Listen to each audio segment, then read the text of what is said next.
Good morning, my dear students of 4th class. This is Vanisha, your teacher of English from Kalpana Chawla Vidyapeeth. How are you all? Hope you all are fine and healthy and have completed your work till lesson number 4. Today we are going to start chapter number 5, the trees and the loins. This is a very interesting story about trees in the jungle and some loins. Listen carefully everyone. All living beings have been created by nature, कि सभी जो living things हैं वो nature के द्वारा बनाई गई हैं, चाहे वो एनिमल्स हैं, बर्ड्स हैं या ह्यूमन बींग्स हैं.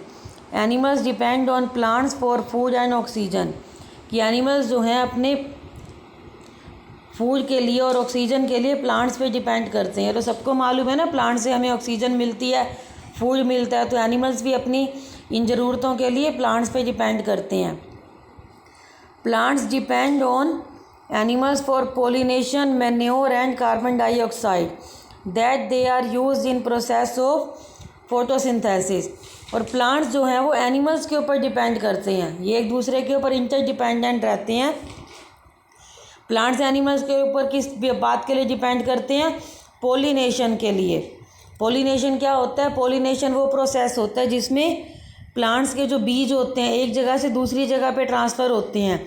आप ये साइंस में पढ़ोगे पोलिनेशन के बारे में.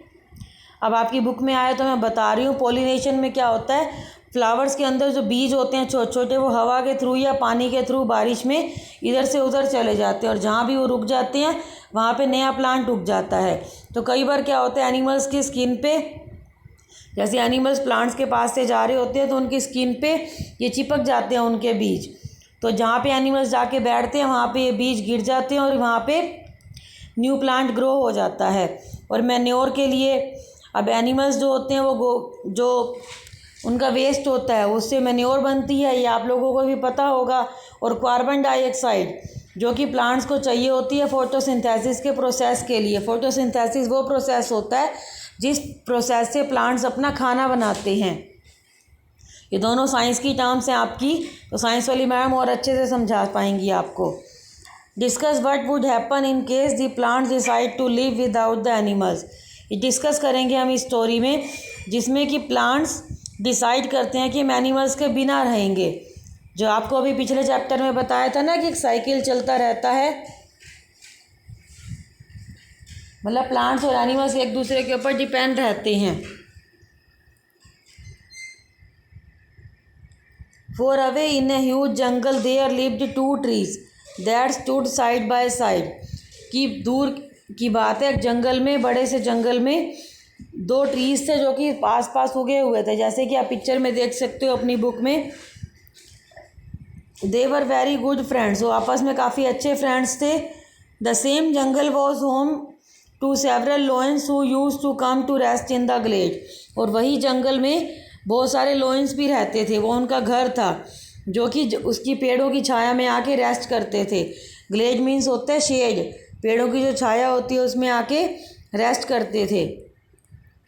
The lions hunted other animals living in the jungle and carried them to the glade to feast on them. अब लोइंस क्या करते थे, दूसरे एनिमल्स को हंट करते थे, मतलब उनका शिकार करते थे जो कि जंगल में रहते थे, और पेड़ों की छाया में उनको लाके वहाँ पे उनको बैठ के आराम से खाते थे. The carcasses of the dead animals use to sting. अब एनिमल्स जो लोयन होता था वो पूरी बॉडी को तो खा लेता था और कुछ हिस्सा ऐसे बच जाता था. कारकासीज मतलब जो चीज़ें एनिमल्स नहीं खाते हैं, हड्डियाँ वगैरह, बोन्स, वो बच जाती थी डेड एनिमल्स की, और बाकी चीज़ें भी, जिससे कि वो कुछ टाइम के बाद स्टिंक होने लग जाती थी, मतलब उसमें से स्मेल आने लग जाती थी. अ foul smell hung in the air.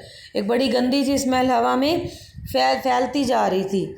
One day the two tree disgusted by the smell seriously discuss the issue. एक दिन क्या हुआ, दोनों ट्री जो थे आसपास फ्रेंड्स थे, जो डिस्गस्टेड का मतलब होता है परेशान हो गए थे बहुत ज़्यादा स्मेल से. अब आप लोगों को भी स्मेल अगर किसी चीज़ की लगातार आती जाए तो परेशान हो जाती है ना कि कहाँ से गंदी सी स्मेल आ रही है. तो ऐसे ही उन दोनों को, वो ट्रीज़ भी परेशान हो गए थे उस स्मेल से. सीरियसली उन्होंने डिस्कस किया इस इशू के बारे में. जो भी ये बात थी कि यहाँ पे आके वो डेड एनिमल्स को छोड़ के चले जाते हैं, जो बच जाता है उससे स्मेल हो जाती है। तो दोनों इस बात के ऊपर काफ़ी सीरियसली डिस्कशन कर रहे थे दोनों trees. The first tree said, पहला ट्री क्या कहता है, these lions are polluting our home, ये जो लोइंस है ये हमारे घर को पोल्यूट कर रहे हैं। We must drive them out of this jungle, हमें इन्हें जंगल से बाहर निकालना पड़ेगा।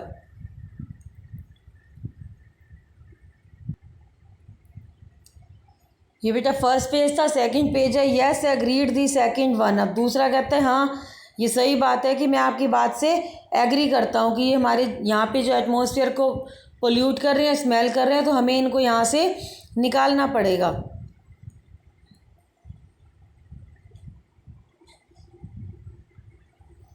After that a wise old tree who was listening to the friend said, अब जो एक बूढ़ा सा पेड़ था जो उनके दोनों पेड़ों के पास ही था, पिक्चर में भी आप देख रहे हो, तो वो उनकी बातें सुन रहा था। उसने कहा these lions might be polluting the air, वो कहते हैं कि लोइंस बेशक हमारे यहाँ पे एयर को पोल्यूट कर रहे हैं, but they are keeping us safe from the wood cutters, लेकिन हमें ये वुड कटर से बचा रहे हैं।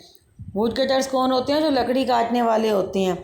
No wood cutter would dare to come in to the forest as long as these lions are hair.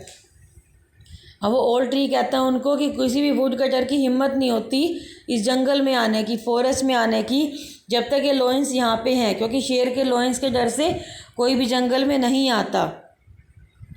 How ever the young trees were too adamant to heed the advice, तो दोनों जो young trees थे वो काफ़ी ज़िद्दी थे। Adamant का मतलब होता है ज़िद्दी, उन्होंने उसकी एडवाइस की नहीं सुनी, बिल्कुल ही परवाह नहीं की। We will frighten the lions away, वो कह रहे थे कि हम लोइंस को डरा के यहाँ से भगा देंगे।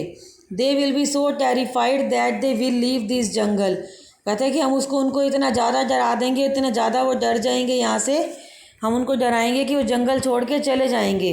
एंड नेवर कम बैक, और वापस नहीं आएंगे। सैड दी टू फ्रेंड्स, दोनों फ्रेंड्स ही आपस में बात कर रहे होते हैं। अब इसके आगे क्या होता है बेटा नेक्स्ट वीडियो में पढ़ेंगे, आप अपने आप से भी रीड करना कि इसके बाद क्या होता है। स्टोरी काफ़ी इंटरेस्टिंग है। Bye bye everyone, take care of yourself.